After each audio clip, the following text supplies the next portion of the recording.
What's going on, everybody? Welcome back to another live edition of Spirited. No stupid joke opener today. I've been told it's not funny anymore. You know, after 4 or 5 episodes doing the same, hello FaceTube, hello U-Book. No, those aren't right. The joke gets tiring and old. What's going on, guys? Welcome back. Today we are tasting some really, really good Speyside and Highland single malt Scotch whiskey. Craigellachie is a personal kind of love because the funky, heavy style it is for Speyside. It's because probably a lot to do with the worm tub that is in the Craigellachie that they use to make Craigellachie, and I'll let Gareth and Una get into that when we get onto that. For those of you who don't know me, my name is Sam Nasreen. I am the Whiskey Somm. I am also the author of Beginner's Guide to Whiskey, Traditions, Types, and Tastes of the Ultimate Spirit. It's available on my website at beginnersguidetowhiskey.com. I'll pop that up right now. If you want to purchase a signed copy, please go to the link that's scrolling across your screens as I'm rambling at you. Welcome to those of you guys who are new to the show. For those of you who are new, just feel free to chime in as long as you're signed into YouTube and you're 21 plus. You can chat with us. You know, I can see your comments popping up on the screen, as can Una and Gareth. And we want to be able to address and answer all your questions as we get into some of the nerdy, nitty-gritty details about Aberfeldy and Craigellachie. And then hopefully in a few months, I can bring Gareth and Una back, and we can talk about Royal Bracla, Glendeveron, and Altmore. It is Altmore, right? Yeah, that's correct. Altmore. Mm-hmm. All right. Well then, without further ado, I would like to introduce Mr. Gareth Howells, the former national brand ambassador for Dewar's, and now the national brand ambassador for the Bacardi single malts, which, as I mentioned, are Aberfeldy, Craigellachie, Royal Bracla, Glendeveron, and Altmore. Gareth, how are you? Bruv, I'm good. Thanks so much for having us on, man. We've been talking about this for a while, so I've been excited about this. A, I just miss seeing that face of yours. And B, we really haven't had a decent chat about whiskey, so this is going to be a lot of fun. Thank you for having us. Look, so last time we were supposed to have a chat about whiskey, you had to run off to a panel, and the next day we ended up just going and drinking at Ludlow House. Oh, Ludlow House. That's right. Yeah, we did with Dave Wondrich and Noah Rothbaum down at Flatiron Room, and then we went in there had a little whiskey tasting. Well, we actually blended some whiskey. Yeah, I didn't get to hang out for that. From memory, I was smashed after all of that. I don't know how you were doing, but yeah, I definitely had a wobble in the leg. I'm surprised I wasn't more smashed after the event at Flatiron. But God, those cocktails were so good. Yeah, it was a lot of fun, man. I mean, it's one of the perks of the jobs, right? We got to hang out with cool people and do really good things and drink a lot of whiskey, which is kind of a question. I saw Jody, too. I haven't seen Jody since then. Oh, you mean Jody Bear McLaughlin from Teeling Irish Whiskey? Jody Bear McLaughlin, absolutely. Who else are we talking about? What is Jody going to be talking about? For those of you who don't know, Jody McLaughlin is our Teeling ambassador in New York. So for those of you who tuned in a couple of weeks ago, you got to see Frank and Drew, who are two of our Teeling's ambassadors out on the West Coast, having a chat with Sam, which was a really epic session. We spoke to those guys on Monday in a team meeting and let them know that we were going to be here. So maybe we'll be seeing them pop up a little later on to come and say hello. Well, they'd be welcome. And Una, the magnificent, fantastic, cancer ass-kicking Una. Hi, Una. Hi, Sam. Thank you. Thanks for having me.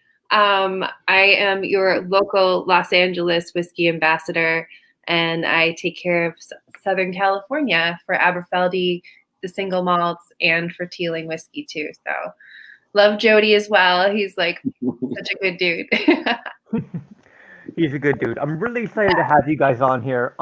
We have a couple people already starting to roll in and trickle in. I know we're starting a little early today too. You know, we started at 3:59, but we have our good friend Marina Spiedla in the comments. Marina is a great bartender here in LA. She works at a couple of great spots, including the Mermaid in downtown and Blind Donkey out in Pasadena. And then we have Mr. David Stewart, who started to tune in. David, Marina, welcome, guys. Welcome.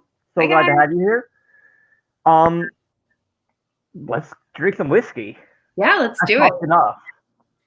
Well, look, Sam, I think we decided we were going to start on the Aberfeldy 12, right? We're going to, yes. But I'm going to take a page out of my friend Gary's book, who joined us last week, and I'm just going to pour a wee little sip to start the show of the Craigellachie 17. I like that. That's respect. I love that. Get that. I'll have a little bit of a pre-dram before we really get going. I love it. 46. Sorry, Hugh, go ahead. Oh no, just wet the whistle a little bit, you know. It's nice. Exactly. I made myself. And I'm pouring it into my actually brand new Glencairn that was custom made for me. It says the Whisky Somm on it from my holiday industry elf exchange. Ooh. Which was so fun. Well, that's super lovely. What do you think so far of the nose of the 17? It's really cold. Mm. And partly because the bottle's actually cold and just feeling it now because it's been cold in LA the past couple of days, but literally, you know, it's apples. And it's great, yeah. We can warm it up a little bit. And what's cool about Craigellachie also, it's non-chill filtered, so if you throw a little bit of drops of water in there, it will open it up a little bit. Mm-hmm. I've always loved the Craigellachie 17. My favorite tasting note I've ever heard is it's like a pineapple being blasted by a shotgun. Yes. It's just everything that comes out of Craigellachie is just endlessly complex. There's so much going on in the whiskey. Oh my God, yeah. One of the notes, there's that heavy distillate that I was looking for too. That distillate, that, you know, you can feel the weight of the whiskey on your tongue, on your palate, as it coats your palate. I mean, it's meaty and robust and oily. There's just a depth to this whiskey that is quite atypical from a Speyside distillery. I mean, we're going to get into the whys, the whats, and the wherefores of how that comes to be. Yes, but we'll get into that a little bit later. I'm going to pause you, but I want to jump us back down to Aberfeldy now. Because I know if I don't stop us, we're going to end up just talking about Craigellachie for 2 hours. There's nothing wrong with that. Nothing wrong with that, but also we'd be doing an injustice to Aberfeldy if we didn't talk about that as well. Oh, I love it. So why don't you pour yourself a dram, get familiar with that Aberfeldy 12. I mean, the most important thing is whiskey's really there. It's always been a drink that brought people together. It's something that you can share stories and experiences over. It kind of bookmarks so many different events in life. And like all stories, the one thing that we have within the House of Doers and throughout our single malt is story. We've kind of got one foot in the history of the formation of the Scotch whisky industry, and then another foot in the individual and respective stories of each of the distilleries that we get to represent. So I think Sam mentioned earlier I was the national ambassador for Doers Blended Scotch. Now, Doers Blended Scotch is not just blended Scotch, it's a portfolio of Scotch whisky, not only the blends, but the single malts as well.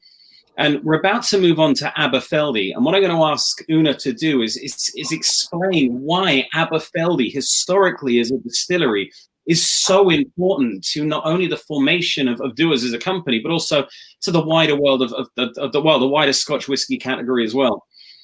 Una, I know you love this story. There's no one else I would rather tell this. Oh, I do love this story so much. Aberfeldy is it's such a special place, and I've had the pleasure of going there twice, and hope not to go. Jealous at all. Totally not jealous. It's all for training purposes, and that was a wonderful, wonderful trip. I mean, both times was just amazing. So, you know, getting to go to the distillery itself that has such beautiful history. It was built in 1897, and we started distilling in 1898. But it was built by John and Tommy Dewar, which is the sons of John Dewar, and they were born right down the street. It was like it's the spiritual home of Dewars, and where, you know, all of our Aberfeldy dreams come true. And so we're known as the Golden Dram. And basically the reason being is because of our water source and where we're located within that valley. So the Patilly Burn is our water source, and that is why we are called the Golden Dram, because there's this alluvial gold that runs through the water that comes off of the mountain. I There's have a question. this very beautiful folklore and legends of where Aberfeldy sits and lies. So, and it's quick question, Una, yeah. or Gareth. Aberfeldy. So, Aber, I'm gonna guess means burn then, because Aberlour's mouth of the chattering burn, and if Aberfeldy's on the Patili burn, does that mean Aber means burn?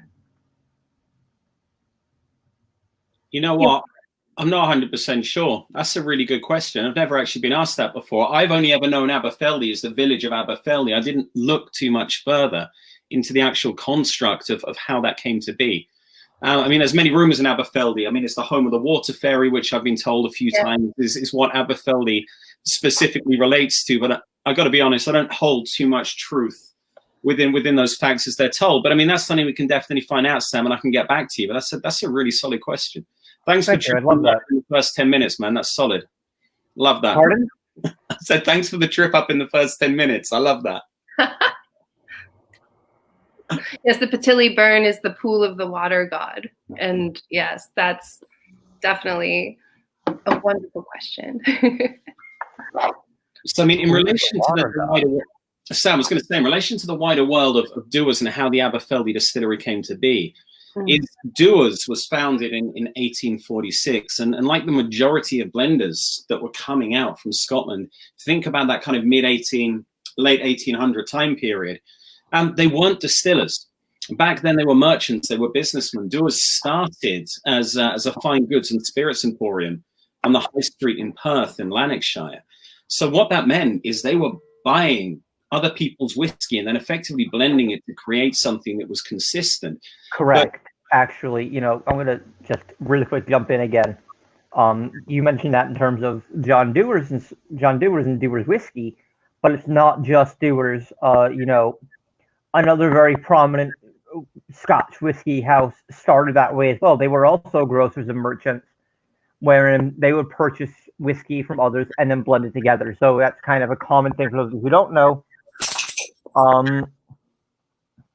That is kind of a pretty common thing with whiskey. And actually, we have a comment here from David, who said that Aberfeldy is derived from the Gaelic Obar fucking Gaelic. I have no idea even how to pronounce that word. Gaelic Obar Filite? Your guess is as good as mine, Sam. This is all you, Sam. I mean, mouth of the stream of something or other. Hello to our friend, the Whiskey Crusaders. Gareth, you remember the Whiskey Crusaders? I do. We had an epic session with them a few weeks back. How you doing, guys? It's really good to see you here. So please, I'm sorry I cut you off. I just wanted to get that quick whiskey fact in. Please continue.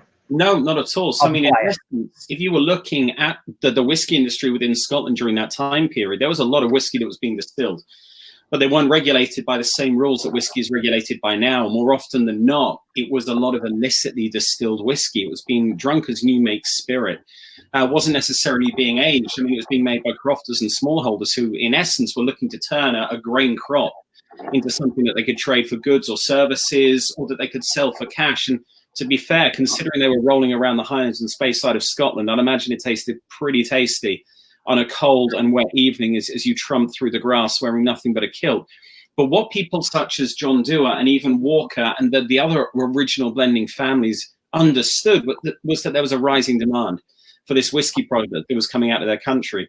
But to have, or to be able to fulfill the need that was being created, they needed to have a consistent product, something that they could put their name to, that they could consistently make time and time again, that was of a sufficient quality where people would want to come back.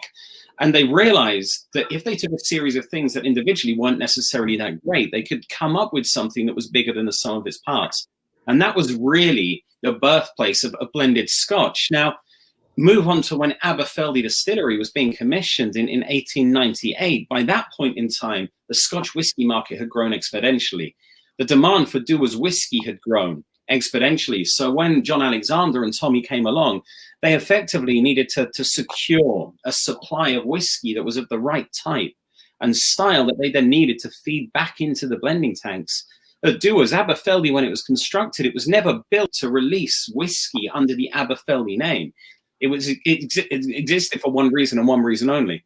And in essence, that was to allow the Dewar's family to continue blending that whiskey and secure their whiskey supplies going into the future, which means that there were some very specific decisions that were made when this distillery was being designed and built that would allow them to get exactly what it was they needed. And these things really, truly reflect in the nature of the Aberfeldy whiskey that we get to drink today. So a couple questions. On the bottle, it says it was established in 1898. I'm assuming that was when they established the distillery so they could blend. When did Aberfeldy start releasing Aberfeldy? Start distilling and releasing its own scotch? All I can definitively say, there's been various releases that happened throughout Europe and coming out of duty free within Scotland for quite some time now. But within the States, I think it was about 5 years ago, Bacardi decided to release what they called the last great malts. And that was the Aberfeldy, the Altmore, the Craigellachie, the Devron, and the Royal Brackla. And that was the first time outside of some independent bottlings that they've actually come across to the US within their own right. I don't have a definitive timeline. That's not what I wanted to know. I was looking at when they started distilling, not when they started releasing to America. When did they start distilling? Because you said there were some independent bottlings and some duty-free expressions. That's what I want to know is when they started distilling. Was it, 1900? Was it 1910? Was it 1990? It ran off the stills in 1898. That was when the distillery was commissioned and first started making whiskey. So the distillery was commissioned. Okay. Because what you said, and I don't mean to put you on the spot here, but I kind of do. Just so I'm understanding and everyone else is understanding, it was built in 1898 and started distilling in 1898, even though you said it wasn't built to be a distillery? No. It was not to be a distillery in relation to Dewar's as a company, because Dewar's is a blender, they're not a distiller. So the Aberfeldy distillery was specifically built to provide the whiskey that they needed to continue making Dewar's. So when the distillery was built, they started making whiskey, but it wasn't released within its own right. That whiskey was going straight through to Glasgow, to the blending rooms to allow them to continue making Dewar's whiskey. Now I understand. Right. Yeah. Now I understand. Thank you. My second question. This says it's a limited bottling, and this is just a standard 12-year. I assumed it was just, permanent line release. Oh, for the 12-year, yeah? Yeah. So what's up with that? Yeah. Limited bottling? Or is it a limited bottling, or is it a permanent release? The 12, the 16, and the 21 are all part of our permanent line. And then we have exceptional cask releases, like your 18-year. That one is super special. There's only about, I want to say, it's 546 bottles, I want to say, that were released of the 18-year. So, and that is finished Pauillac cask from the Medoc region of Bordeaux. So that one's really it's a beautiful, beautiful whiskey. Great bottle too. Our master blender, Stephanie McLeod, she's very, very amazing. proud. Yeah. And you got to meet her virtually, didn't you? I did. Because it was the cocktail, Bacardi was doing 1-800 La Grande Familia, and I had the opportunity to sit down and have a one-on-one with almost anyone I wanted in the Bacardi portfolio, and I wanted to talk with Stephanie McLeod because, of course, she's a female master blender and master distiller, which I have so much respect for, in a whiskey that's heavily dominated by men. And her whiskey is just really, really good, of course, as well. So that was really fun. And what blew me away was that she knew who the fuck I was. I'm still kind of shocked and a bit of awe about that. It's like, hi, I'm Sam. Oh yeah, I know who you are. What? I love it. Yeah, she's a very, very special woman, and she couldn't be more down to earth and humble and hardworking and so talented with like how she approaches people and her craft. It's just like, also I've got to meet her as well in person, and she's just, I aspire to be as good as she, just to have her as a role model is really wonderful. But you're drinking her blends. She has a really big job of like keeping, to each distillery has a certain characteristic and a flavor profile.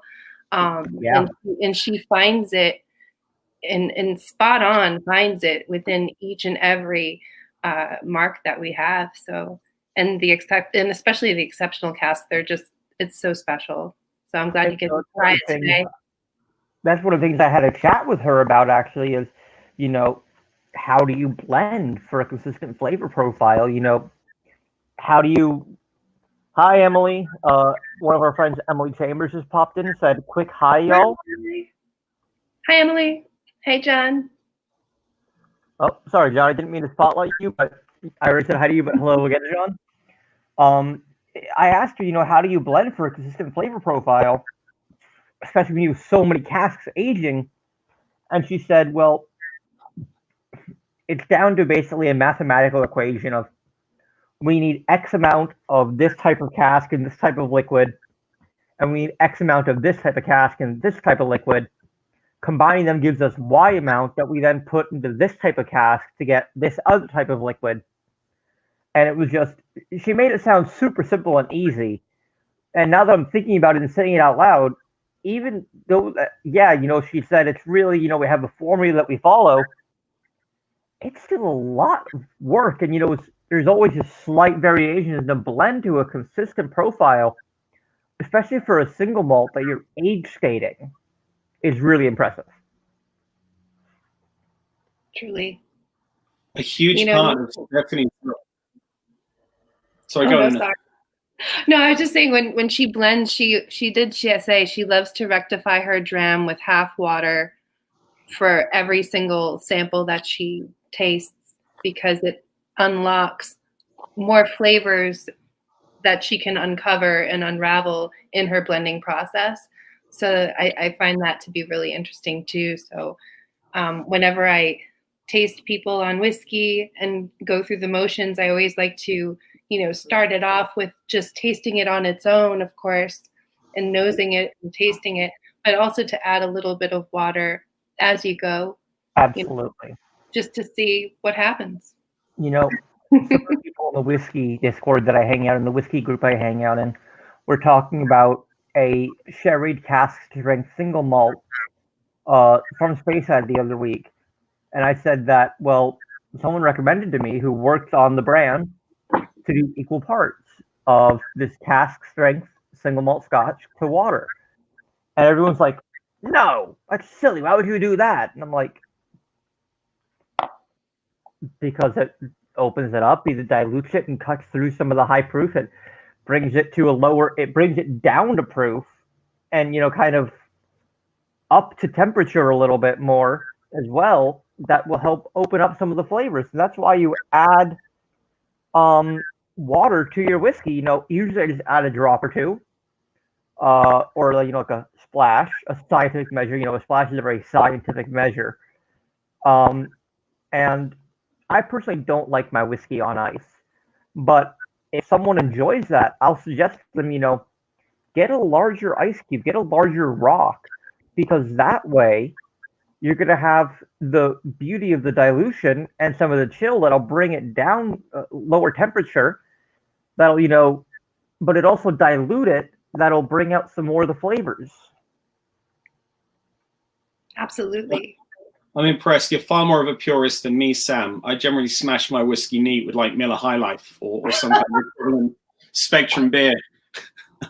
Now, look, if it's after work, Saturday, 12:30, 1 a.m., and I'm off, my bar closes, my old bar closes at like midnight. If it's 1 a.m., 1:30, a beer and a shot is fucking fantastic. Miller High Life, yeah, give me a High Life and give me, a shot of bottom shelf bourbon.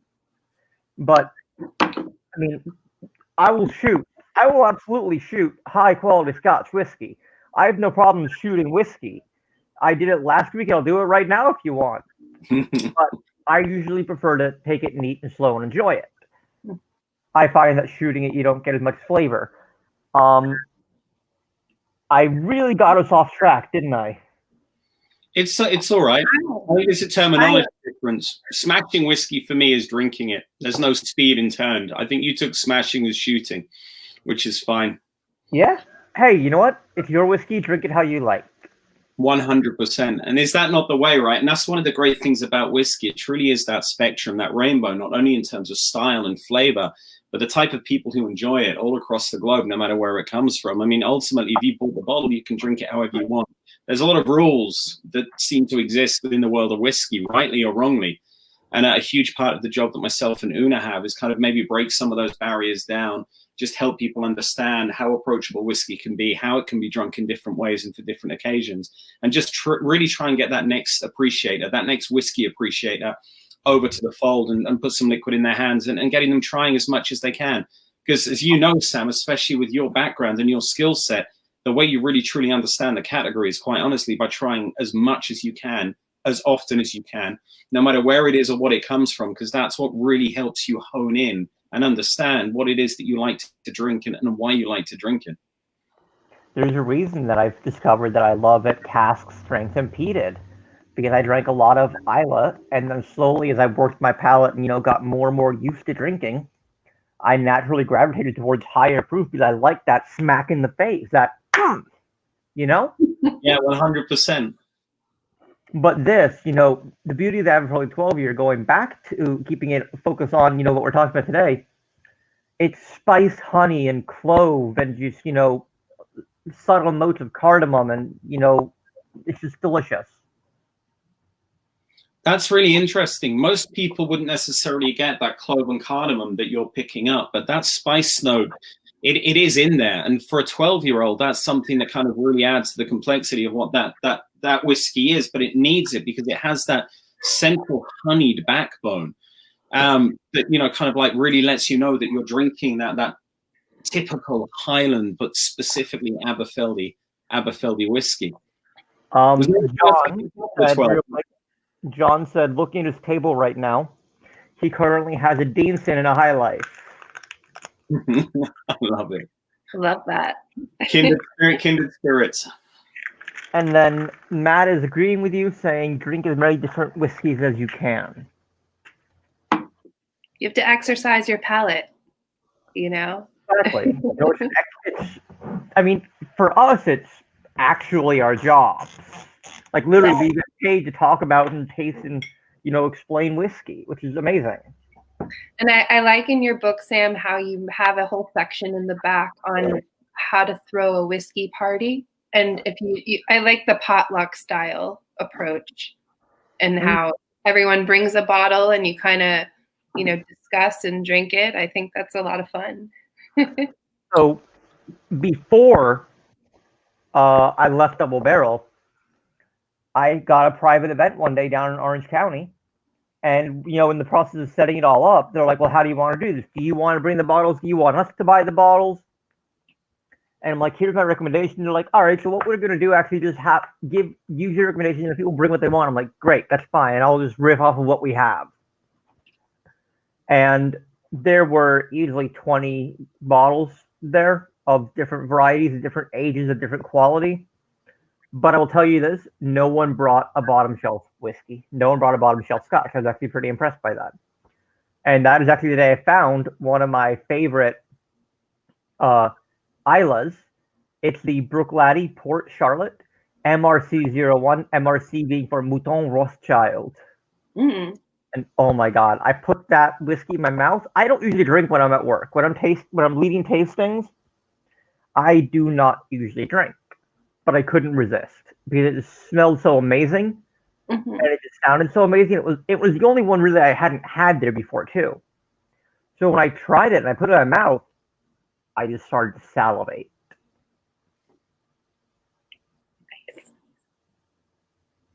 Ooh. So what have you got in your glass now, Sam? I missed you pour that. The 16. The 16.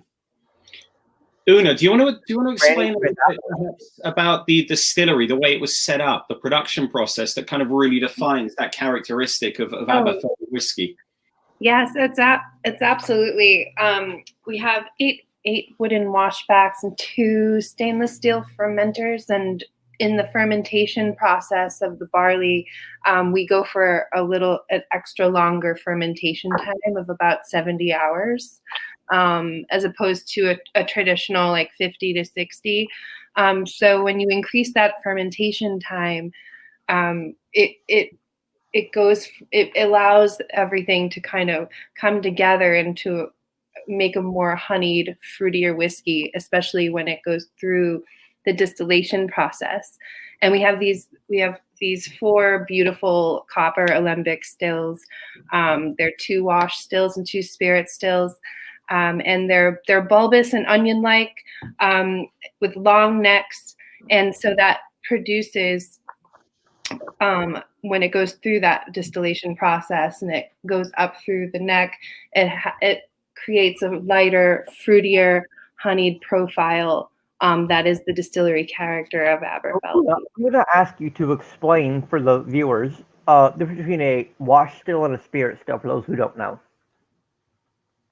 Oh, yeah. So the wash still is basically, so after fermentation, we strain off the solids and you take the liquid, which is basically kind of like a beer. And then we take that through the wash still, and that we heat it up 3 times, and then it comes to a boil, and then we add water, and it basically takes that, and then and it goes up through the neck and into the spirit still, where the spirit still refines the white dog that comes out at the end of the distillation process. And then that spirit is what we take and put into the barrel for aging. Thank you. What comes through that spirit still, yeah. I mean, the thing about Aberfeldy as well is it's quite a small distillery. I mean, each run we're only producing about 3,000 liters on every spirit run that we make. And when you compare that to some of the other distilleries that are out there, the production on it really isn't a huge amount. So, I mean, it's always working pretty much 24/7 outside of, the occasional summer shutdown to continue producing the liquid, which is why there's now more of it that's coming directly to Aberfeldy to be released as whiskey.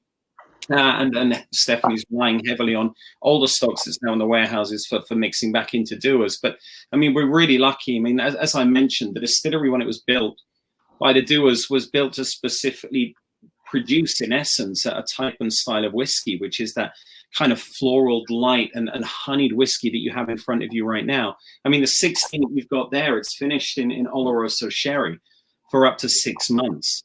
So it really does take the whiskey from the 12 and steps it up when you look at that 16-year-old age statement. I mean, I've always kind of got these huge notes of fruit cake, and then you start getting the development of that dark chocolate that's coming from that Oloroso sherry. But I've always found one of the most fascinating aspects of the whiskey is you still have that spice note, that vanilla and that honey, but it kind of dries out a little bit, which for me has always quite massively altered the finish from the 12. It's something that you'd expect as you move up the age statements in the whiskey, because when you're dealing with that older whiskey, for me, I'm always looking for that luscious coating on the back of that neck where it starts kind of sticking to the jowls, and then you get that beautiful, just rolling wave-like finish that continues each and every time you take that breath in. But the difference between the two, although you know that you're still drinking that Aberfeldy whiskey, it's intrinsically a very, very different whiskey stylistically. I mean, I'd love to know what you think, Sam. Before we get into my tasting notes, I'm just curious, why nowhere on the label does it mention Oloroso? Usually you have whiskey brands and distilleries really proud of that, and they share it loud and proud that, they've used the Oloroso sherry. And are you using Oloroso sherry, like from Jerez, or are you using, sherry finishing casks?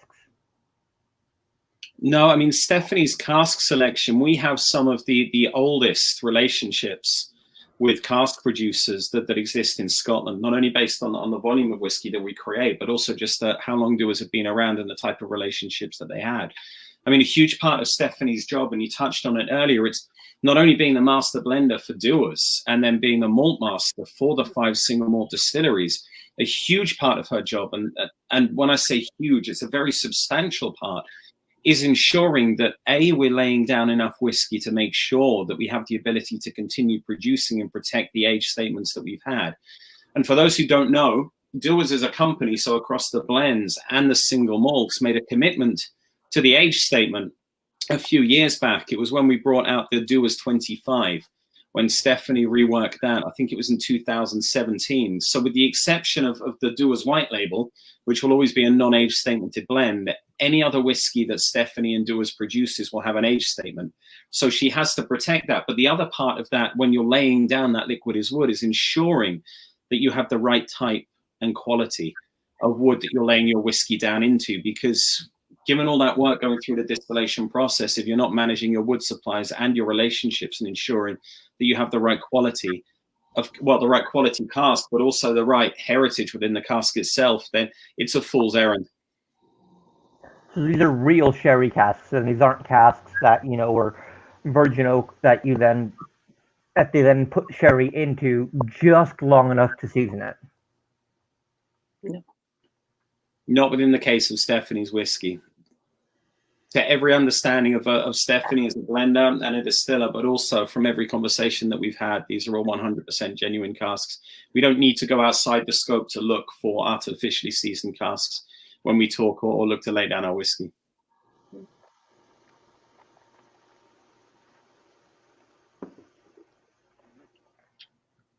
So now, we've answered your question. Now, how about you answering ours? I want to know what you think of this 16-year-old, brother.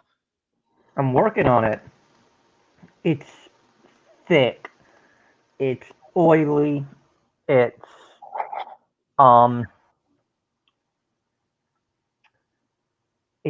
heavy. Yeah. It's got a lot of that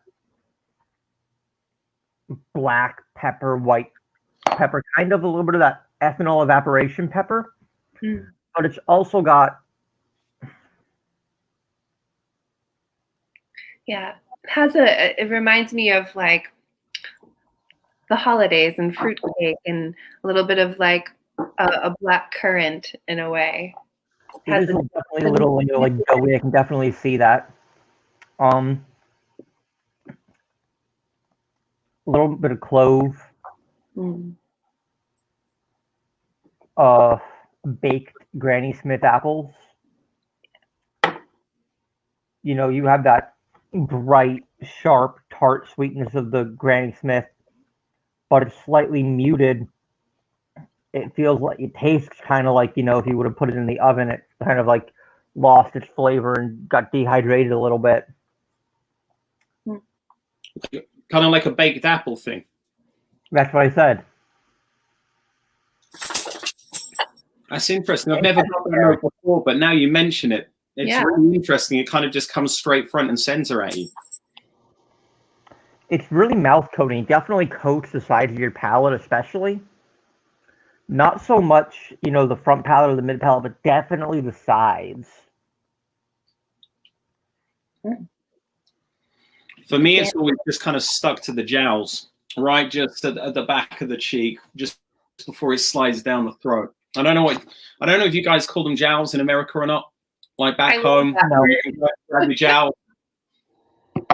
Like, not really. There. So let's take a pause on the whiskey for a second and talk about you guys.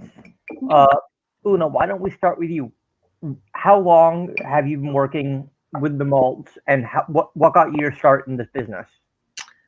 I've been working with Bacardi and the single malts for about the past 4 years now. I've been living in LA for about 13 years. Originally, I'm from Boston, Massachusetts, and I'm a Bostonian. Yeah, my family's all still in Boston. I'm very proud of being from there. It's definitely part of who I am. My grandparents are from Ireland. And so I grew up with a whiskey heritage because of my family. My Irish side, we have a bar over in Ireland too. And so it's always been a part of who I am. And I've loved working in restaurants as a kid and, once I got behind the bar, I just fell in love with the art of the bar and taking care of people and just, creating cocktails and learning about spirits and how it was cool that you could just travel around the world drinking what was behind me on the bar and giving that experience to guests and try to transport them there. I love that. Yeah, it's always interesting when you're able to prepare for a guest a flight of whiskey from different regions of the world, or even different regions of Scotland, for instance. Or, different bourbons from America. There's bourbon from Kentucky, from Indiana, from New York, California. It's always interesting. It's always fun to be able to do that and take your guests on a journey.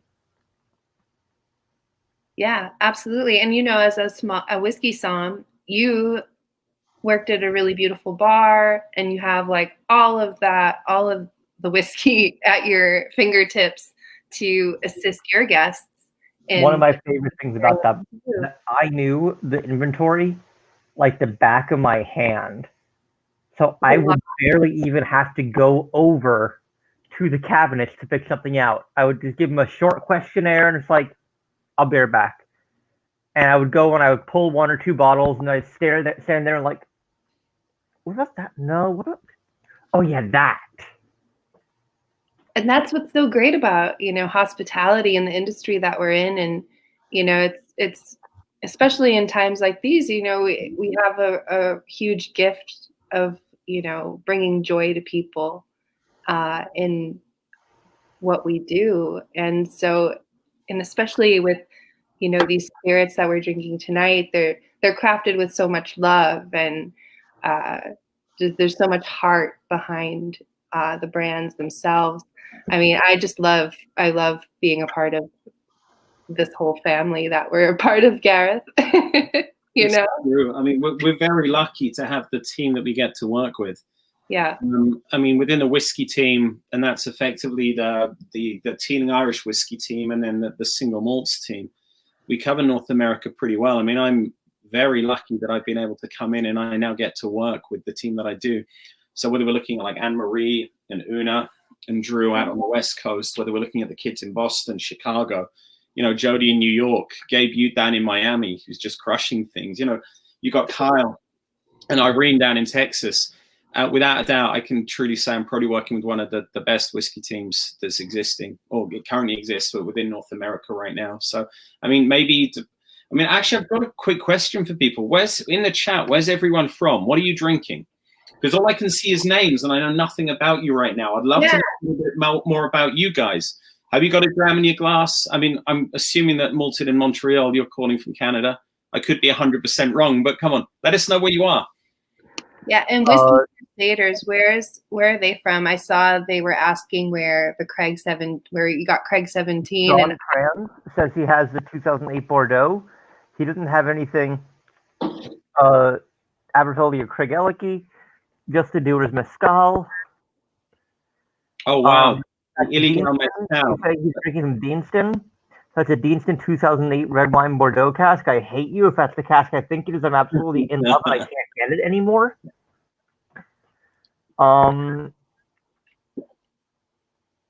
David, let's see. Anybody chime in? Let's see here. David is drinking the Deanston Dragon's Milk Scout Barrel, I think. I'm not familiar with that. Me neither. That sounds really cool. Milk stout though, so I'm intrigued. Mm. So yeah, Deanston did a finish. David says he's tuning in from Los Angeles and he's drinking some Dewar's 18 year. That's one hell of a whiskey, that Dewar's 18. I mean, that's a sleeper. That's my Friday night whiskey right there. That punch is well above its weight. Just a hint of smoke, sea salt, just chocolate. It's caramel and toffee. It's everything good that you want in your life, drinking at that 18-year-old age statement. And I saw someone pop up that they were drinking the Dewar's Mezcal, the Illegal Mezcal finish. Came out around about this time last year. First ever Scotch whiskey finished in Mezcal casks that was commercially released. That was actually the last time. From Green Bay, and he can't get any more Bordeaux cask. John, I'm reeling right there with you, buddy. I'm sad about Sunday. No.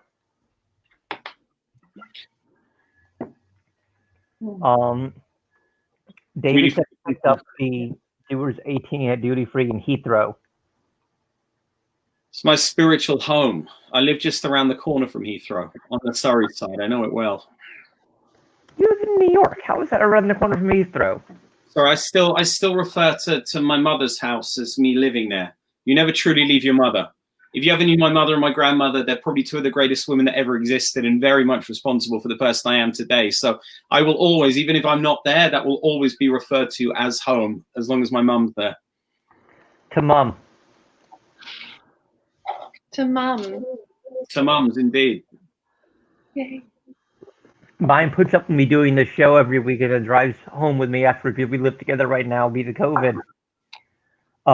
So she works around the corner from my studio. I drive in the afternoon. I leave my car here overnight.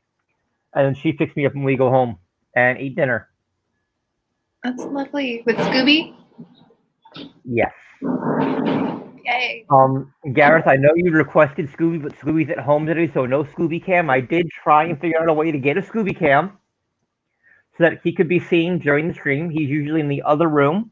I did try to figure out a way to get a Scooby Cam in here. It just wasn't going to work. I appreciate the effort. For anyone who knows Sam and myself, and Una as well, we're all just dog lovers. Got my current foster. I might drag her out later. She's probably going to come up in about half an hour and bother me for something. So if she does, I'll make sure she pops up. Oh, I hope so. I always love seeing animals on Zoom calls. So much fun.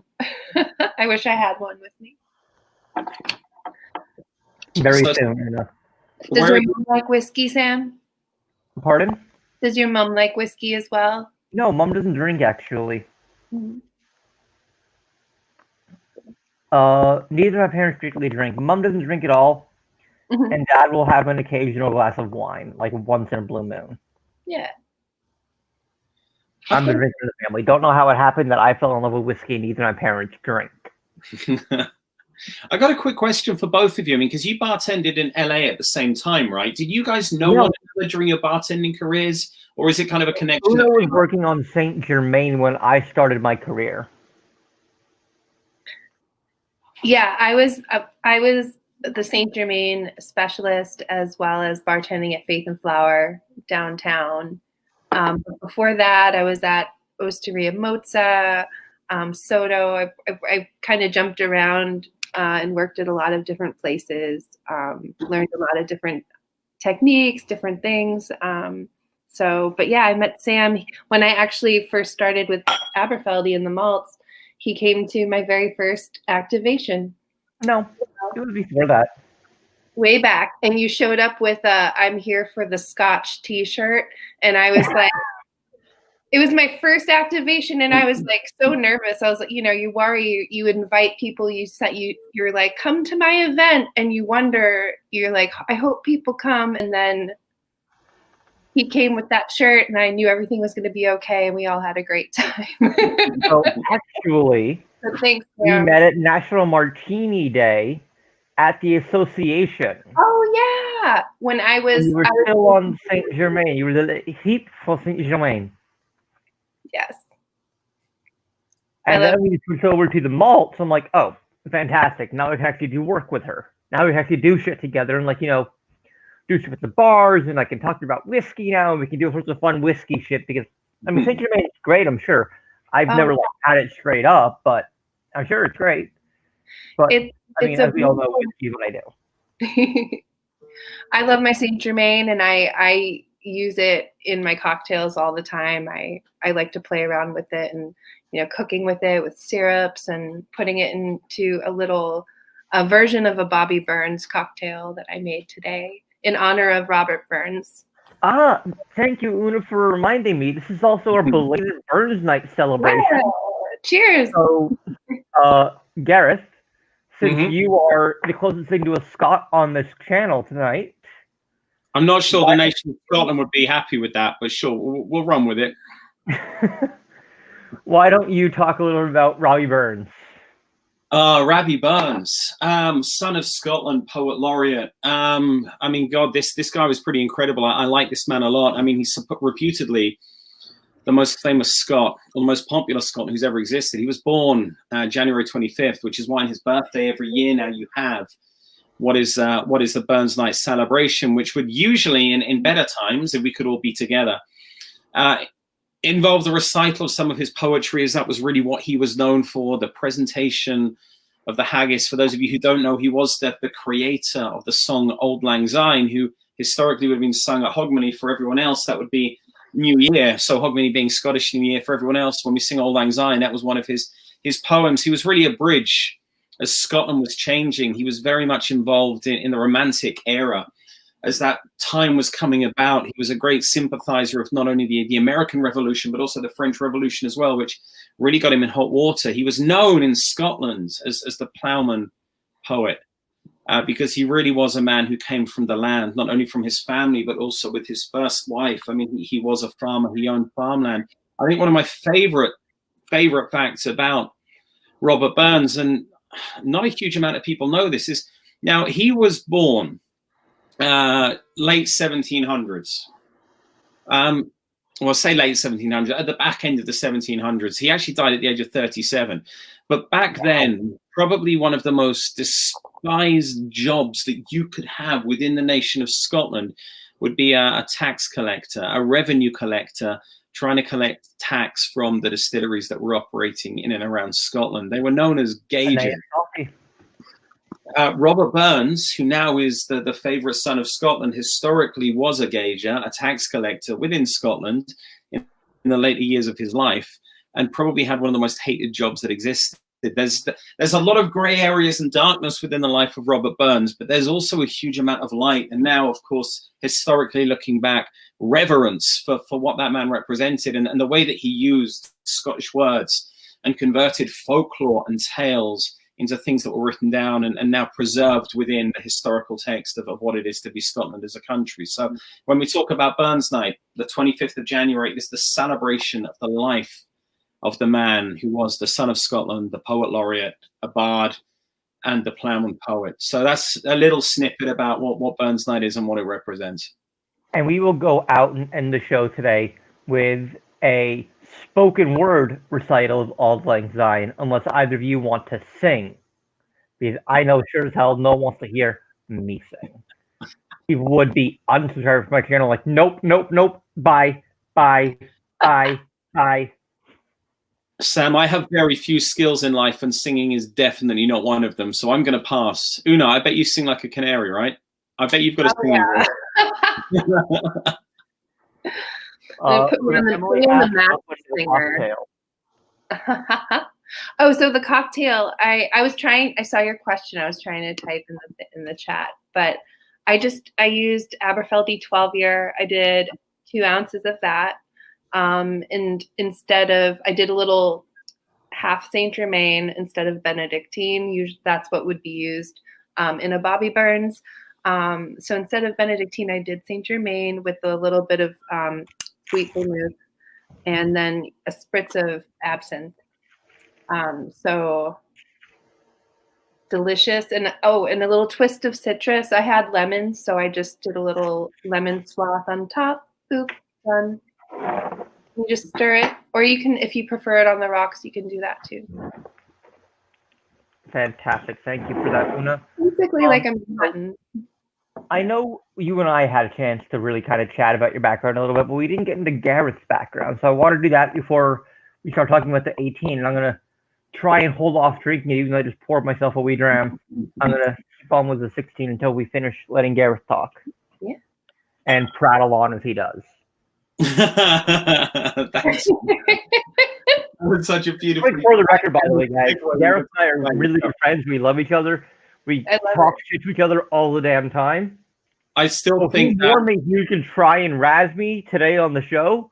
Someone's beating me the punch every time I can. You know what? That's fair enough, because I did say I was going to fuck with you a little bit before we got on the show, but it was always in jest. You know that. I still think one of my favorite calls that we did during COVID was with Brad Phillips. That was still one of my favorite memories. How the hell we got into that call, I do not know, man, but that was so much fun. I think I might have caught you with a couple of sucker punches in that punch. So to be fair, I probably deserve everything I'm getting from you today, and I'm fine with that, you know. In your words, love you, bro. I love you too, bro. Aww. I'm not joking. For everyone watching, we've been threatening to do this for a while, and it just never happened. And now I get to share this with Una. Threatening. One of my favorite people out on the West Coast. So, I mean, like, I'm just loving this right now. I'm kind of sitting here with two really good friends, drinking some whiskey, having a chat. This is a great way to spend a Tuesday. It really is. It's really good to see you guys. I can't wait until I'll get together in person. Well, it's been really fun. Is that in the next 7-8 months, I would imagine, things will start slowly returning to a sense of normalcy from before March 2020. So by 2022, I think we'll all be kind of, back to, and in 22, I think we'll be back to, what was normal with a few modifications, of course. And, by then, whiskey shows will be back in full swing, and we will sit down and do this in person. But, Gareth, stop distracting me. Your turn to talk. Sorry, Sam. What did you want me to start talking about again? I completely lost my train of thought. Oh, okay. So I officially came into existence in 2010, which was when I first moved out to the US. I had no background or history prior to that. The only thing you really need to know is that I'm a mutt. 50% Irish on my mother's side, which is clearly the better side, according to her, and also my father as well. And then on my father's side, the English side. So growing up, I was schooled and educated in England, but spent all holidays, predominantly Easter and summer, in Dublin, in the area that's now known as the Libertines. Actually, it's just around the corner from the Teeling Whiskey Distillery. We still have our family home, and my little sister, Laura Kate, lives there now, looking after the house. So as soon as the travel ban's lifted, I'm going to be heading straight back and catching up with her, and then Mum shortly afterwards. But in the US, I was a bartender, environmental engineer by trade, specialized in the movement and treatment of water and wastewater. But trying to get into the EPA when I first moved out here, when I came to join my then wife, Lissa, was somewhat difficult. And so I fell back into bartending, which is something that I had always done from a very young age. In England, we can bartend from the age of 18. And it had always been something that had seen me through not only college and university, but holidays, unemployment gaps.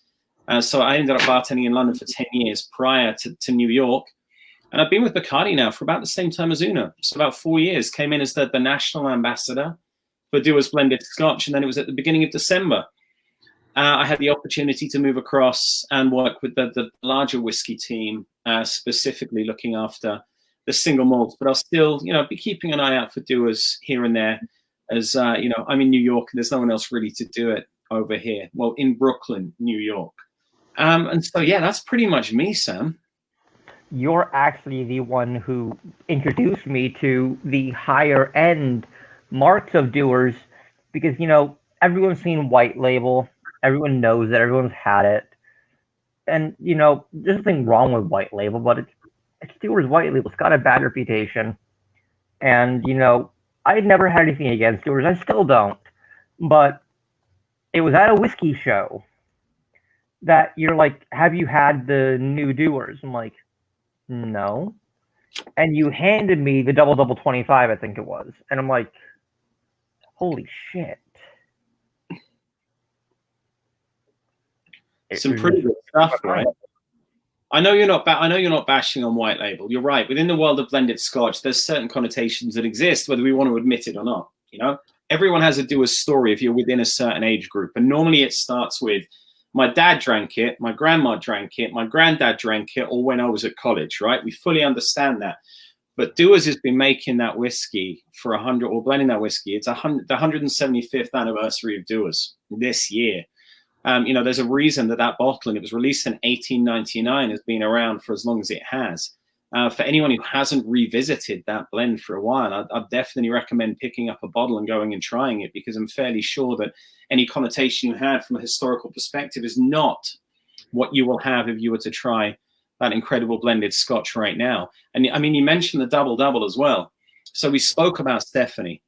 I mean, she has really blown the ceiling out for females at the level that she's at within the Scotch whisky industry. And in 2018, she was awarded Whisky Icons Master Blender of the Year, which is a magazine and trade publication in Scotland. In 2019, she was the first female to ever be awarded the IWC, which is the International Whisky Competition Master Blender of the Year award. And as though that wasn't enough, and her whiskies individually by mark, whether you look at the Double Double series, whether you look at the recognition, I mean, that 18-year-old that you're about to try now was number 10 in the Whisky Advocate.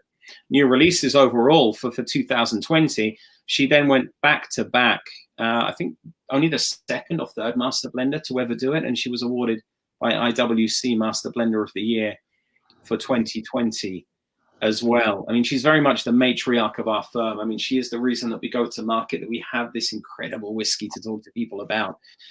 So it makes me so happy. In fact, next time she's out, Sam, we need to make sure that you guys get together and have a little chat. Maybe we'll go out for a steak dinner and share some whiskey. It would be a pleasure and an honor to sit and share a dram in person with Stephanie. The best thing about it is now you're an incredibly successful and best-selling author. You can pay for dinner this time. Because best-selling, he says, yeah, sure, my father's studio that I get to borrow once a week. We'll make it happen. It may not be the West Coast. It might be New York or somewhere in between, but we'll work it out. I'd love to sit there and watch you guys have a chat. That would be amazing. That would be a lot of fun. So let's move on to the 18-year now, the Exceptional Cask. Oh, the Exceptional Cask. It's another one that is finished in a wine barrel. Just like, you know, it's two of my favorite things, whiskey and wine. So, yes, the 18-year, it is finished in a Pauillac cask from the Bordeaux region of France, which is it's a very highly sought after cask, and it's a very special thing that we got this cask for this aging process, and so it just, with the higher ABV, it's about 46%, and it has just this very beautiful, luxurious, like cedar wood nose with a spice to it. It's actually coming in at 43, which is interesting. Yeah. 86 proof. Yeah, so it has a beautiful, more like a little bit of higher proof, which I think you'll really love. And by the way, Emily saying that the basic doers are underrated. Emily, I couldn't agree more. That's what I'm saying. People talk shit on blended Scotch because it's not single malt. And I'll admit that for a while, even I didn't understand that single malt wasn't better because it was single malt. Sure, some single malts are better than some blended, but it's not an across-the-board statement that can be said as a matter of fact. There's some fantastic... Whose phone keeps pinging?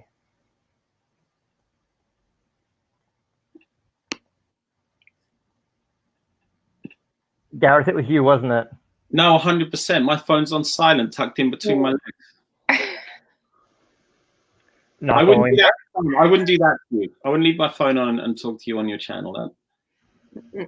But you're 100% right. I mean, whether we like it or not, there are perceptions that exist, and I mean, I think there's certain ingrained beliefs that people have, depending on when they kind of entered into the foray of the whiskey drinking world. I guess it depends on who introduced you, where you came through, the kind of people that you drink whiskey with, or the kind of bars that you drunk in as well. But blended Scotch whiskey can be as complex, if not more so, than a lot of single malt whiskeys, and it's all to do with the scope, your ability to be able to pull from the now 130 legally operating distilleries that exist within Scotland.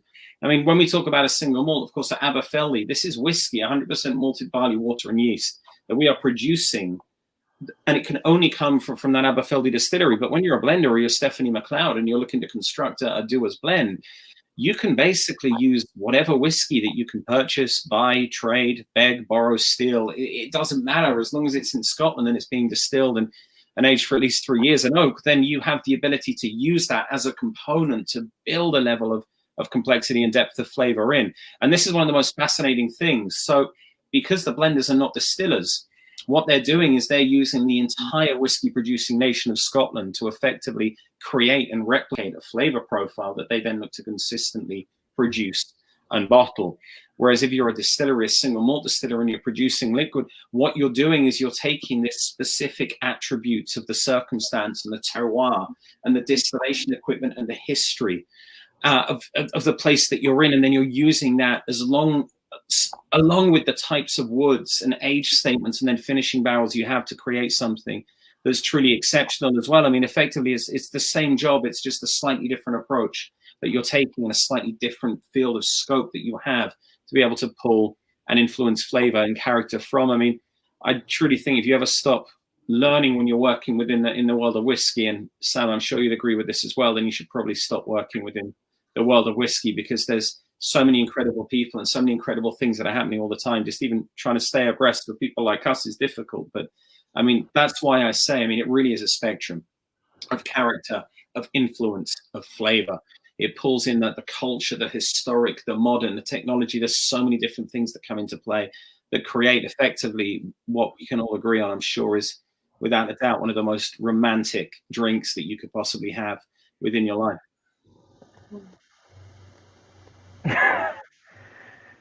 You've actually got me at a loss for words. So circling back to the whiskey, I've started sipping on the 18 year. And at first, I'm like, what's the ppm on this? But then I realized that smoky-ishness that I'm getting is not peat, it's sulfur. It's sulfuric. And I like that in whiskey. I like that sulfuric. So the red wine casks used for this 18 year, they came from where again, Una? Be like, I'm not going to pronounce it correctly. Oh no, and it's from Bordeaux, but it's Pauillac. It's spelled Pauilla. Oh yeah, yeah, Pauillac. French red wine cask, Pauillac. It's the left bank of Bordeaux. Mm-hmm. Were they wet or dry when Aberfeldy receives casks for finishing? Do you know, Gareth? I don't. I'm going to be completely honest. I mean, I came on after the release of the 18, so I'm familiar with the core lineup, because when I first joined the House of Doers, I was looking after the single malts as well. The specifics of this particular mark, I'm completely incapable of talking about right now, which is why we have the amazing and beautiful Luna Green to do that for us. But I've no idea. I mean, again, Sam, it's a bit like the question you asked earlier. This is something that we can absolutely try and find out for you, but yeah, I just don't have an answer for you now.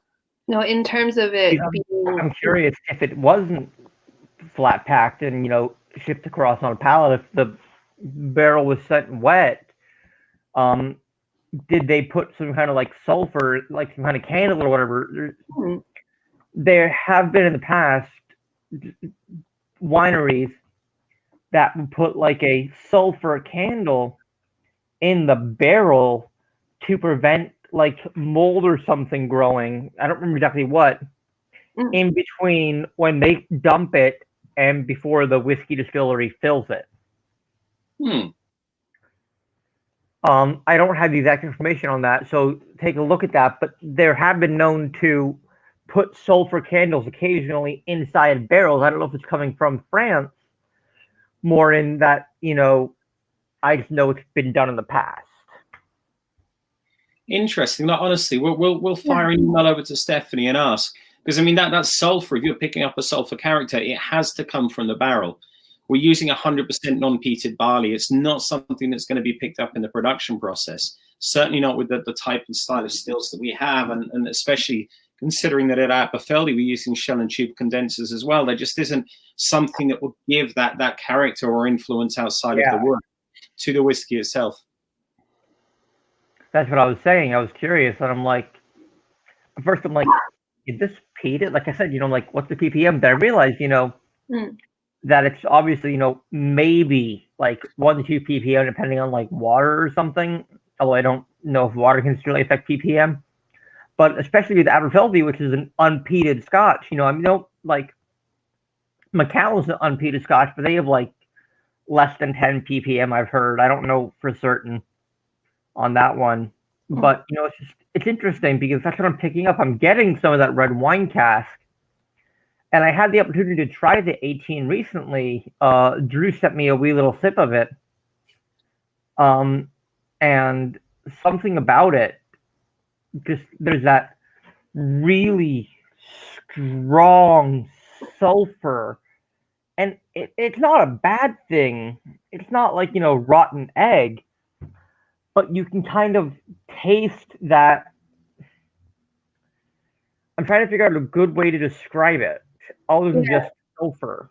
Stephanie referred to this particular finish as having of like a cedar box vibe to it, like a that sort of like a spice of like a cigar box.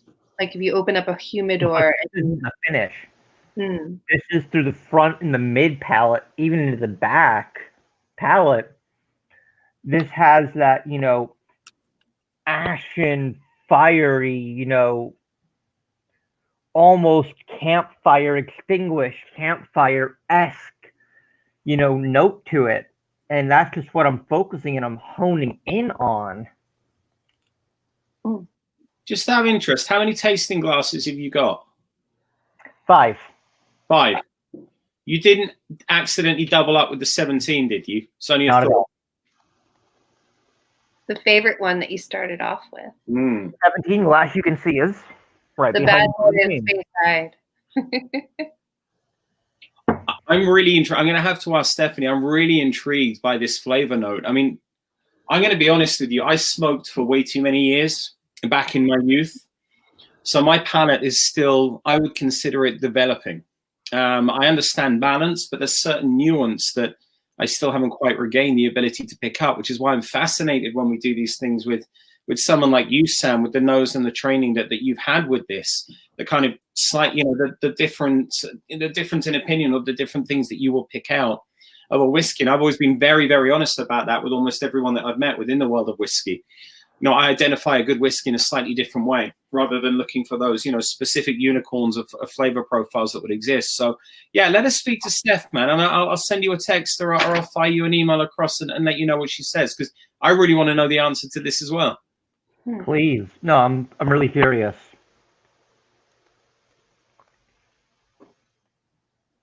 The most important question is, do you like it? Yes.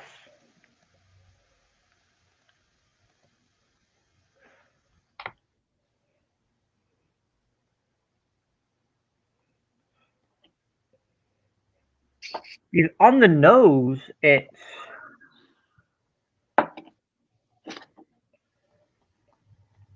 there. It's muted on the nose compared to the palate, though. I think I'm boring my audience, though. We've lost a couple of viewers since I started rambling on about the 18 years. Let's move on to the Craigellachie 13. Right. Craigellachie.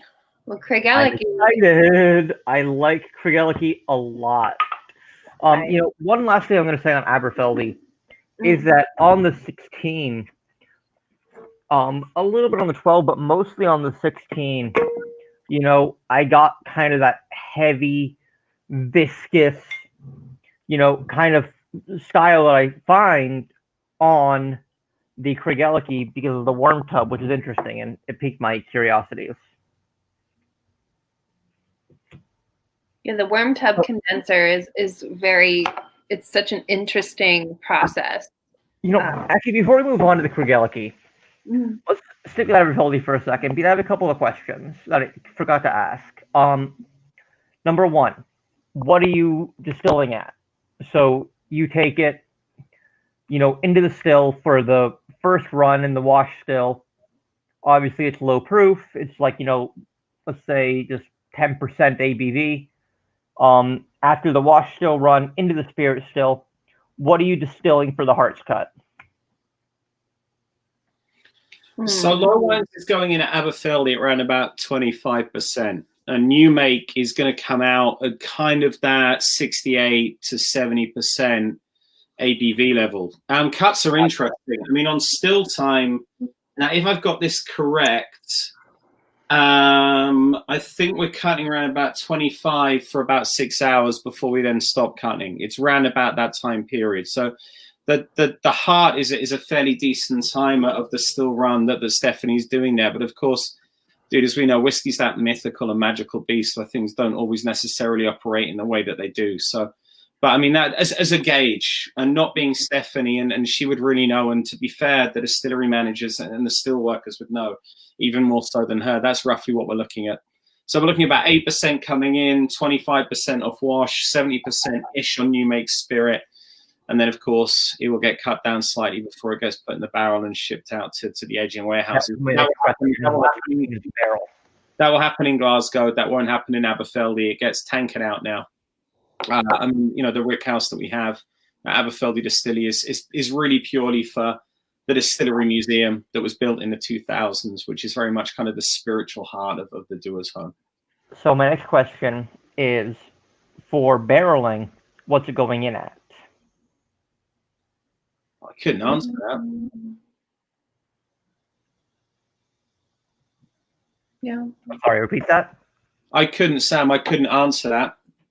That's a question that I never actually asked before. And I think there is a marginal difference between type of cask as well, whether it's first fill, refill, ex-American, whether it's ex. Again, it's a question I'm more than happy to ask Stephanie for you. It's just, I don't want to give you an answer that's incorrect. And angel share. Average over, maturation for the 12, 16, and 18. I mean, Scotland about what, 2 to 3% a year, there or thereabouts. I mean, it's now centralized warehousing in Glasgow. So for us, especially with the new temperature controlled facilities, we're going to be closer to 2. But I mean, by the time we get to the 18, we probably lost around about 40% of the original volume of liquid that was in that barrel. I mean, you're looking at a primordial soup. When you're looking to kind of bring that thing back to life to get it to bottling strength and in a bottle. And then, of course, the finishing is going to take a slight toll as well, but nothing particularly significant at that 6-month mark. But again, I mean, the exact specifics, I'd have to go back and ask Stephanie and the team in Scotland. But, they're all really, really good questions, man. Fair enough. So, on to the Craigellachie. Yes. One I'm excited for. Actually, a colleague who worked with the WSET turned me on to Craigellachie one night when he was in town visiting me at the bar. Actually, he came to the bar and I met up with him at the bar I worked at, and he's the one who introduced me to Craigellachie and worm tubs. And I'm sitting there like, oh shit, is this something I should know? Is this in the WSET book that I didn't barely finish reading before my exam in the next 3 days? Wow.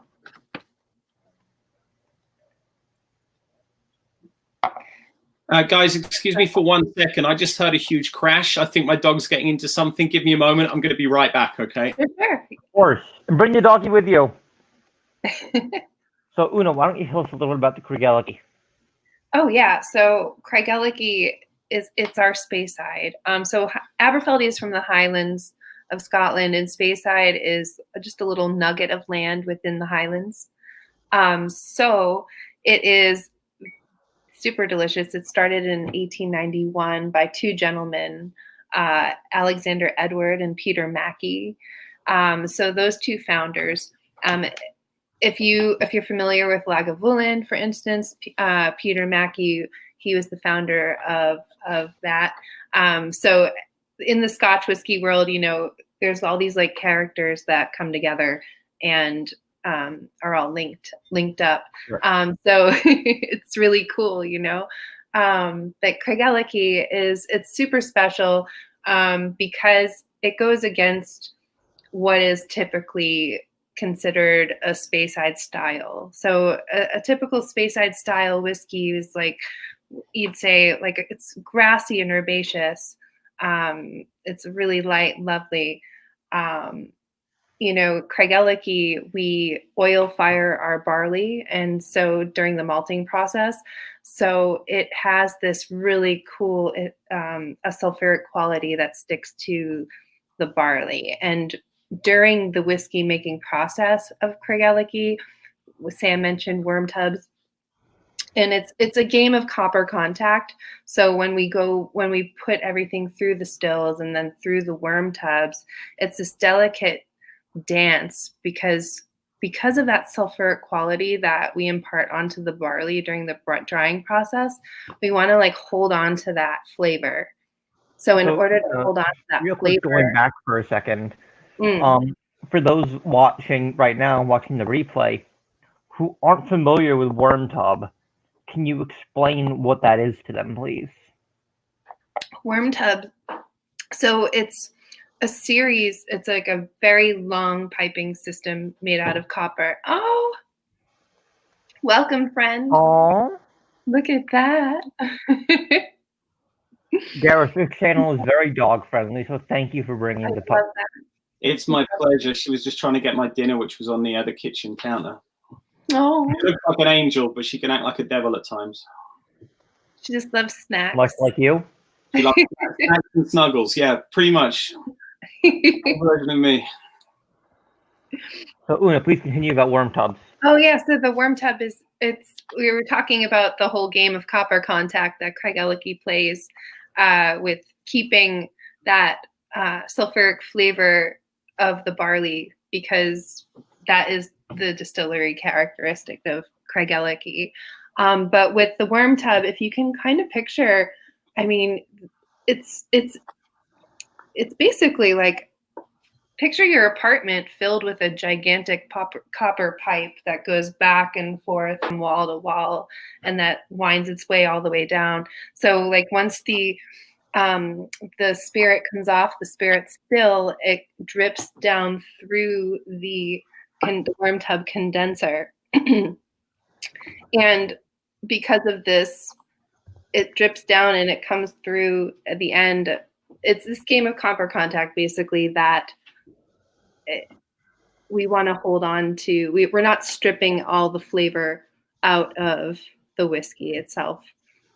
It's just because when the vapor condenses in the worm tub, it drips down, and it's just this. It captures the flavor profile that we need for Craigellachie, as opposed to with Aberfeldy, we have these really long, elegant swan neck stills that create this very lighter, fruitier whiskey. So there's just two different styles. Gotcha. Yeah. And by the way, a quick hello, our friend Tom T Squared is in the chat. He just said, Craigellachie is still on his wish list to get into. It's a fantastic dram. I mean, that was really what I was looking forward to more than the Aberfeldy. The Aberfeldy, it's good, and it surprised me a little bit tonight, but no, it's definitely Craigellachie for me. I mean, what you almost have is this Beauty and the Beast. I mean, geographically, the distilleries, they're really not that far apart. And Craigellachie, I mean, it really is the atypical Speyside whiskey. I mean, we've got pictures of the two of us standing on the walkway on top of those worm tub condensers. These things are huge, monstrous. I mean, they're 3 stories high. I mean, if you drive past Alveni, they have them in the traditional wooden tubs. Ours are probably about 3 or 4 times the size. But it really is a decision that's been made to identify and allow us to produce that type and style of whiskey. I mean, worm tub condensers were really phased out during the big consolidation phase within the whiskey industry around about the 1960s. In fact, the Devron, the Macduff distillery, which is one of our newest distilleries, one of the first distilleries in Scotland to introduce shell and tube condensers, and that was when it was completed in 1960. But it's such an integral part of what it is to be a whiskey that comes from Craigellachie that it has to be a defining part of our production process. Because, I mean, again, we're looking at malted barley, water, and yeast. There's only a few things that you can really do to influence the style and character of the whiskey that you're producing. And the worm tub for us at Craigellachie, it's minimizing that copper contact time, which is creating this kind of like very robust, meaty, almost oily-esque whiskey which you're drinking in front of you. And Stephanie's always felt that at that 13-year-old age statement, it best represented the type and style of whiskey that she was looking to produce. Meaty. I like that word about when I'm talking about, Craigellachie specifically, but also just whiskey in general. Sometimes, the word meaty, it's just thick, it's fatty, it's savory, it's well seasoned, I guess is a way to put it as well. Meaty definitely is the way I would describe Craigellachie. I mean, it's the perfect dairy whisking. If you've got like fatty ribs or brisket or something, you just cut through it not Craigellachie, not Craigellachie, it's Craigellachie. If you're confused, it's Craig, Ella, Key, Craigellachie. That's how we were taught when I first came on. That's how I was taught to pronounce Craigellachie. So Craig has the key to Ella's heart. That was the phrase that we trained all of the local Bacardi and distribution teams in how to spell or how to say Craigellachie. My favorite's always been Craigellachie. That I think that was my moment for the pronunciation of Craigellachie. That was a good moment in time. Craigellachie. Sure, why not? Craigellachie is a good one for sure. I thought it was really That's the first I've heard Craigellachie. I've heard Craigellachie, I've heard Craigellachie, but never Craigellachie. Gaelic is a very annoying and complicated language. And there are so many whiskeys with Gaelic names that are Glen this or, Aber that, I guess. I don't know. It's like, what else is besides Glen? But there's Glenlivet, Glenfarclas, Glenallachie, Glenkinchie, Glenord, yeah. Glenord, Glenross. It's such a... Anyway, what does Craigellachie mean? Roughly translated, it means craggy rock. So I didn't hear that. Craggy rocks. I mean, this craggy rock. It's situated right at the confluence of effectively the rivers Fiddick and Spey, which are the two primary water sources which run through Speyside. I mean, if you have a look at how distilleries have developed over the years, both historically and now, I mean, there's a few things that you really needed. You needed a very pristine, reliable source of water, not only for production, but historically, before bottling was done off-site, you needed it there for bottling your whiskey as well. You also needed transport routes to be able to not only get your raw materials in, but also get your finished whiskey out. And Craigellachie really came into its own within the Speyside region in terms of whiskey production due to the construction of the Telford Bridge, which was the first all-steel bridge that was constructed within the United Kingdom. Now, that bridge effectively created a link that would allow the whiskey that was being produced in this region to go back into Perth, which would then allow it to head either into Edinburgh or Glasgow, which were where the two bigger markets were. So, I mean, if you have a look at how things came to be and why things are situated where they are in Scotland, a lot of the time, it is because of the availability to bring resource in, take the whiskey out, and then also the supply of water. Unless, of course, you're an illicit distillery, in which case you want to be nowhere near anyone. But then you were probably producing such a small amount of whiskey that it was a little bit irrelevant. But so the distillery is literally situated on that craggy rock. I mean, we're just down the road from the to be honest, quite stunning mecca to modern whiskey production, which is Macallan. We're just down the road from Glenlivet. I mean, we're surrounded by these monstrous historic distilleries, and there's little Craigellachie there pumping her whiskey out in a style that maybe isn't fully representative of the rest of the whiskey in Speyside, but that's why we love it so much. I mean, this really is, it's a whiskey for Speyside whiskey drinkers who want to try something that maybe they haven't tried before. It's got everything you want. It's edgy. It's got that higher ABV. It's meaty. It's oily. It's somewhat obnoxious, almost like old man robust. It doesn't quite do what you think it's going to do. And then the age statements, you look at the 17, you look at the 13, you look at what was the 31 and the 33 and the 23-year-old. These aren't typical age statements at which Scotch whiskey are bottled. And it's very much to be representative, not only of the somewhat obtruse nature of the whiskey that's created at the distillery, but also the fact that Stephanie truly felt they were the age statements that would best represent the whiskey that was being produced there. Yeah. Yeah, one of the things about Craigellachie is definitely that, pardon me, for a Speyside, it's very abnormal. I don't know many Speysides that use a worm tub. In fact, actually, the only one that I know is Craigellachie. I'm sure there's one or two others I just don't know, or that I may know that I don't know off the top of my head. But that meaty quality, just, it's, I don't know how to describe it other than just beautiful. It's approachable too, because here's the thing with Craigellachie, even though it is so meaty and so bizarre and so intense, it's mellow. It doesn't hit you in the face. It doesn't overwhelm your palate. You can literally feel a physical difference between the Craigellachie and your saliva when you have it in your mouth, tasting and holding on to and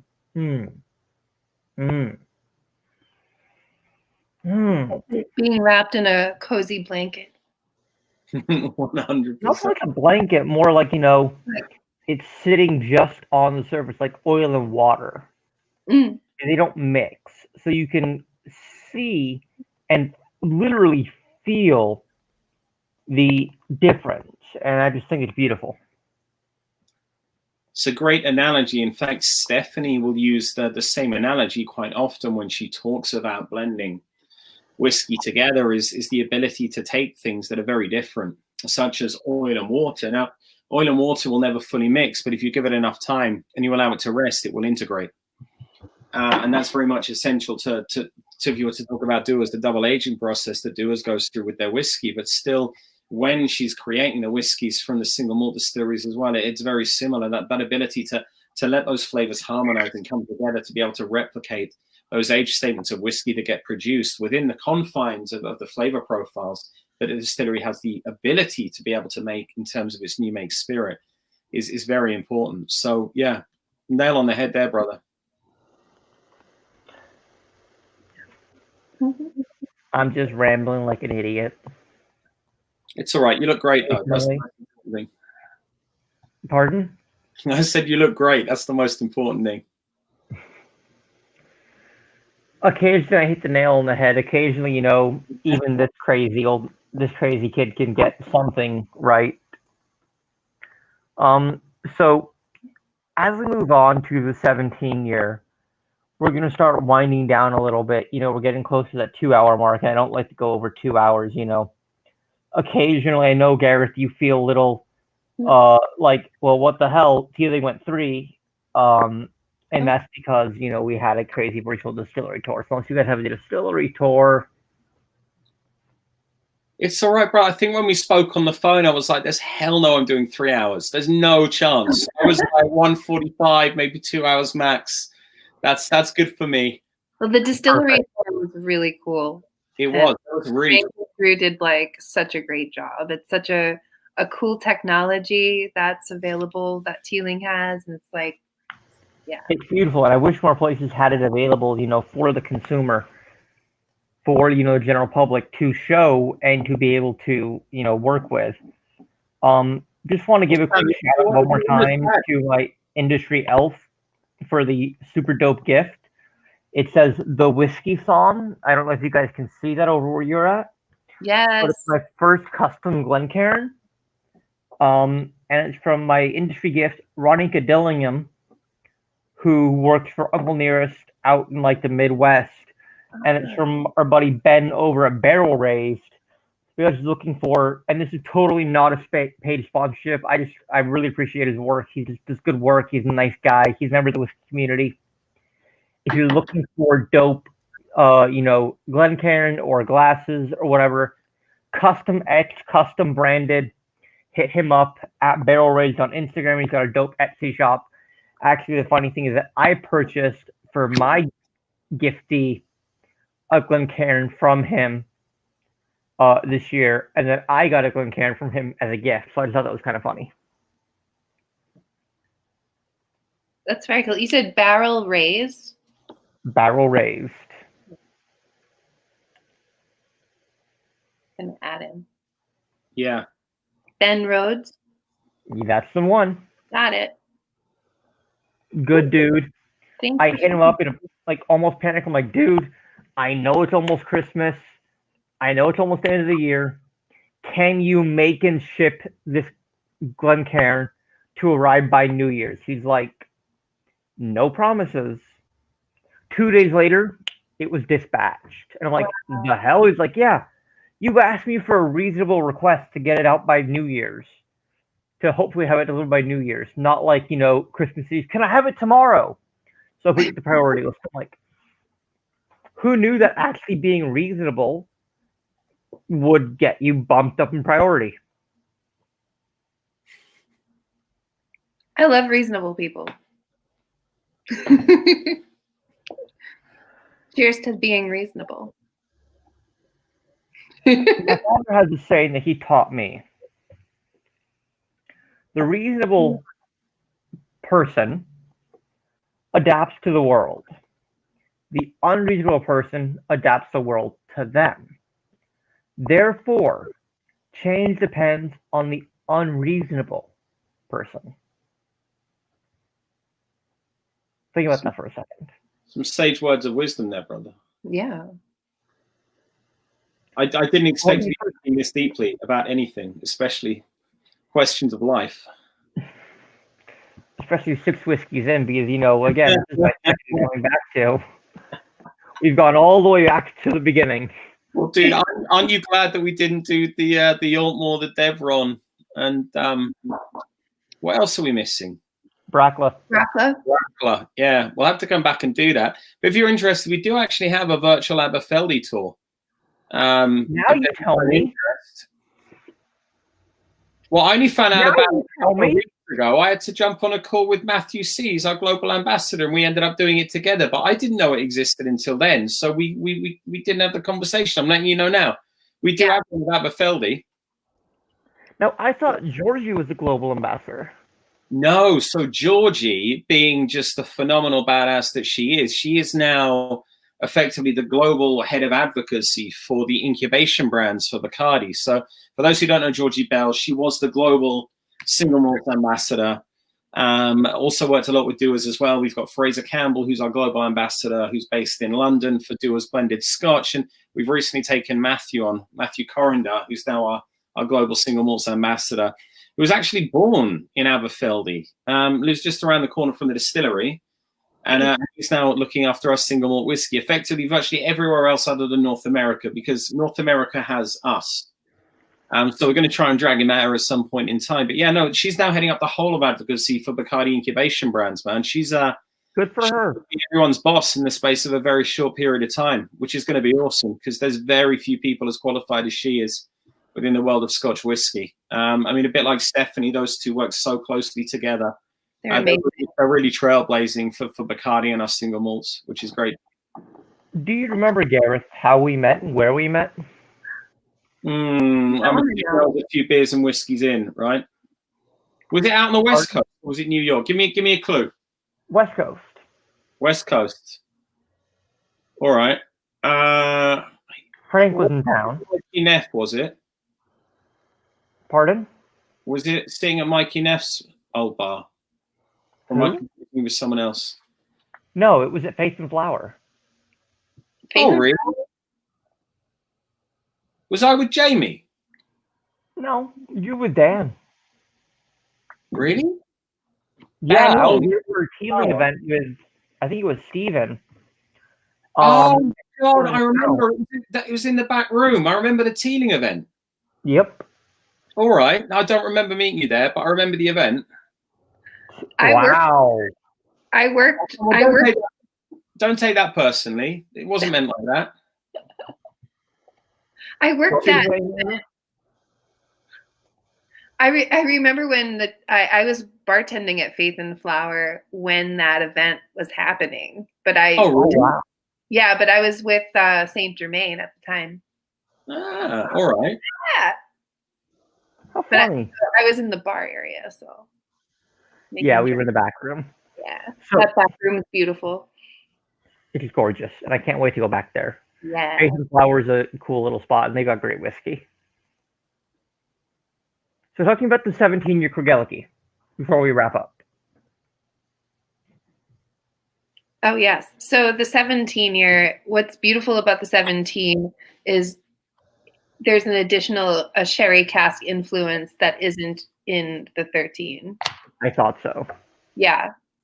So when you look at the color of the two, there's definitely like a more like pink hue to the 17-year. I disagree. Looking at the color two right here, Just a little. it looks pretty much the same, actually. Does it? For me, it does. But Yeah. then again, apparently I'm a little colorblind. But yeah, you'll find it has the sherry cask influence, and it's just delicious. I love the 17. It's 40%, has that nice warmth in your palate, beautiful backbone, has a nice oiliness to it, like a roasty, toasty pineapple with like spice. It's like blasting a pineapple with a fucking shotgun. That's my favorite descriptor I have ever had for a 17-year-old Craigellachie. I don't think there could be anything more accurate. You're completely right. It's spot on, actually. It reminds me of a non-candied Walmart. You're like, to picture that just picturing that happening, and you're like, yes, this is what's happening in my mouth, is pineapple shotgun situation for sure. And so, what's beautiful is when you taste the 13 and the 17 side by side, you can taste that jump. There's like a little jump that happens. Well, let's do it. Yeah. 13 in my right, 17 in my left. And like nose and taste, and it has, yeah, just tell me what you think. I think it's fun to do. The 13 is like buttered popcorn in a really good way. It's beautiful. It reminds me of buttered popcorn, you know, that like fresh artificial butter being poured on popcorn at the movie theaters. It also reminds me of the buttered popcorn Jelly Belly. Is that your favorite Jelly Belly flavor? No, I hate that Jelly Belly. I always think the butter popcorn Jelly Belly, Una. No one.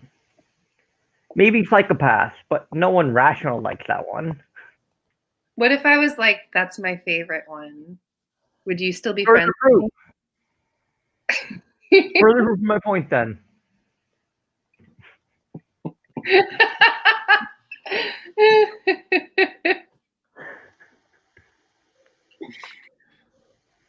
The 17. Oh no, there we go. Is much more muted on the aromatics than the 13 is.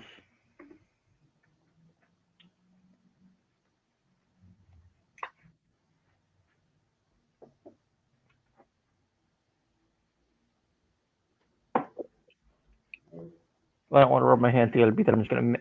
Actually, you know what? I do want to rub my hands together. See what happens when I mix two different age statements. Blending. Essentially, I'm making a 13-year-old blended scotch. Well, or you can like do a little cologne.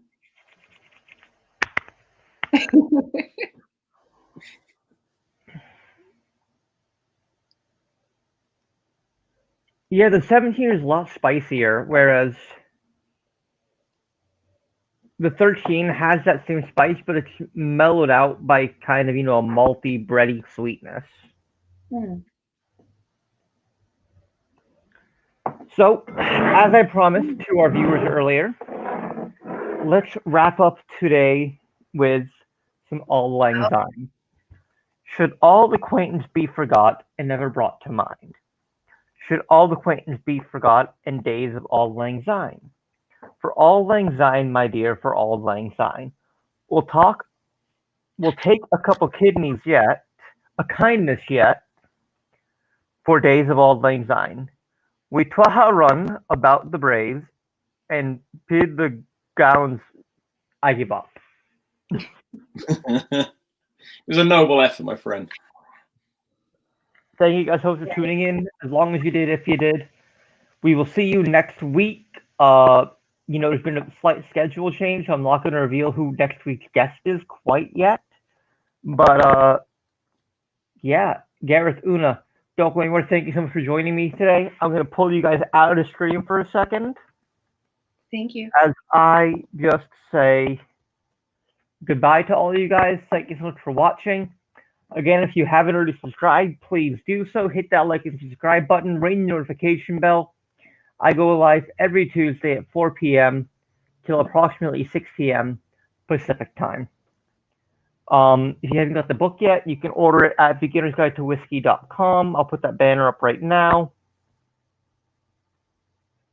And follow me on social media at the Whiskey Sum on Instagram.